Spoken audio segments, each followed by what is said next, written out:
Voilà. Allez, voilà. Voilà. Allez. Voilà, sachet. Hein?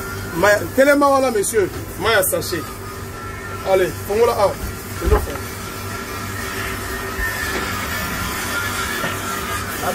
Yaka, boni, yaka abatio, obatio bolamba maya.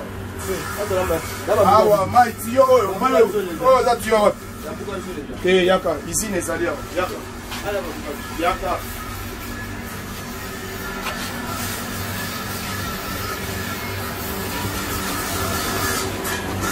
Yaka pour ah non, c'est la ici la mai.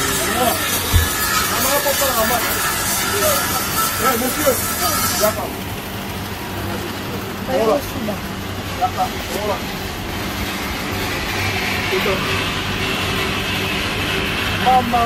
Tala.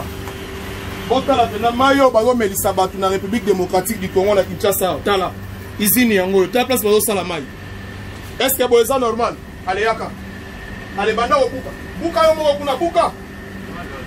Allez yaka. Allez buka izini wana. Buka. Nani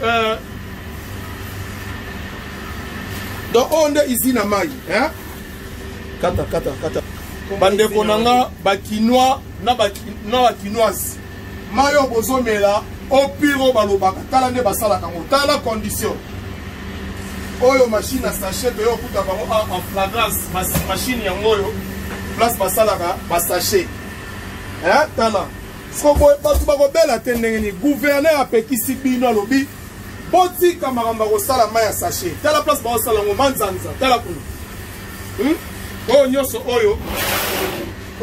oyo nini mai tala Kinshasa ko bonga ndenge ni awa fongola kuna mai na mai oyo nyoso bapakia mai tala bapakia mai oyo nyoso bapakia mai maman yo sa capitaine ya la police. Gouverneur a pétisi maramba kosala ba mai ya sachet. Bino ndeni botika mai sala ma awa. Bandako nyonso to ndelo eza sika ici na mai ya sachet.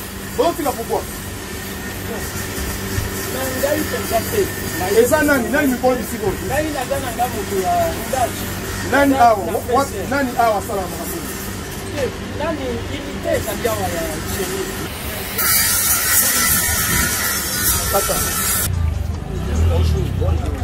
Yo instruction gouverneur makambo alobi que non mai ya sachet esi na la commune ya Kinshasa esi na Kinshasa boyoka ngote boyoka nyango mesko yo osali awa osala na commune ya Kinshasa oh nyonso tu awa ezali ba fabrique ya mai siko kaka exécution immédiate.